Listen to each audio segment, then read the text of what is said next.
Very eloquent as always, yeah, it's just amazing to work with so many great people in this coalition, and we have, our coalition ranges with so many different people and organizations, but it includes a lot of students who we recognize all the benefits that we get from Brown, but also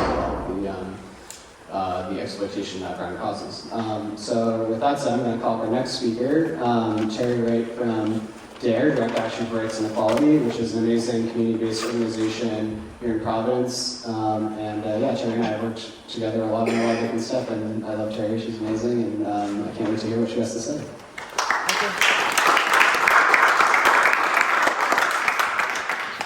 Thank you. First, I want to say pass, not just give consideration, but pass House Bill 7813 and House Bill 7956.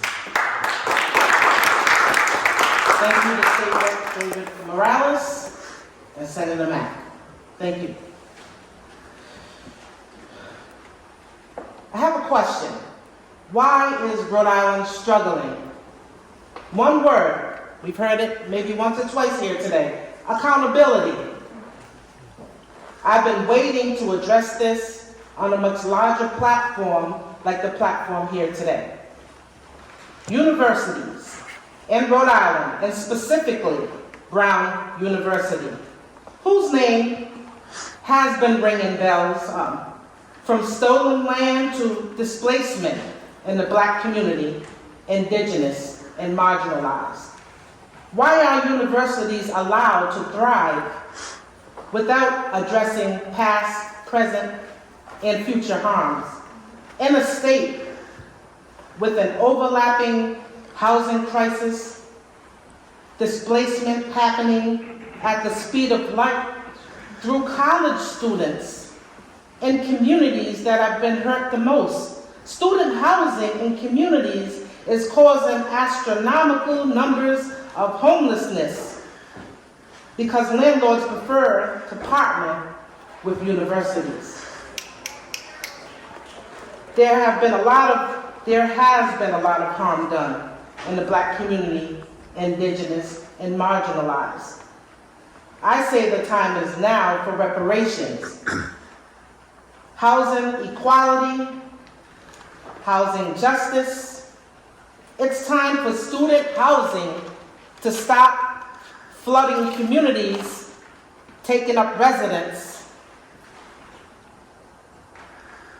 of any and all available stock.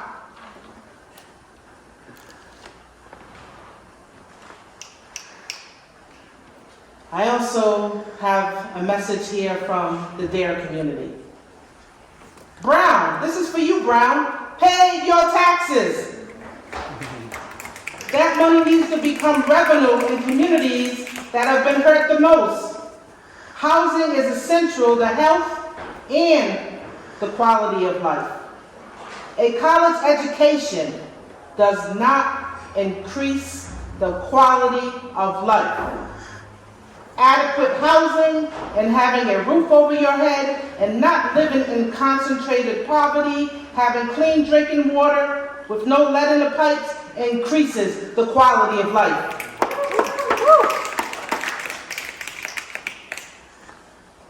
And as we begin to repair the Black community, Indigenous and marginalized, because we leave no stones unturned, ask not, this is to Brown again, Brown, ask not what you can do for your students.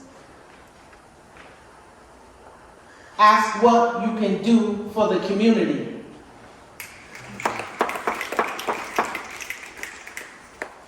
But again, ask not what you can do for your students as your university takes up space and residence in our communities. Ask what you can do for your communities that have suffered harm and oppression by way of Brown University. Pay your taxes, you owe. And it should not have taken a policy to address harm by way of our local colleges and universities. And like the signs say behind me, from slaveholders to tax-free landlords, the struggle continues. Brown's prosperity is built on pain, and we will not become outdone by gentrification again. Time to repair a broken community. Sign the DARE community. Thank you to Brown students, Hope students. The struggle continues, but joy cometh in the morning. Thank you.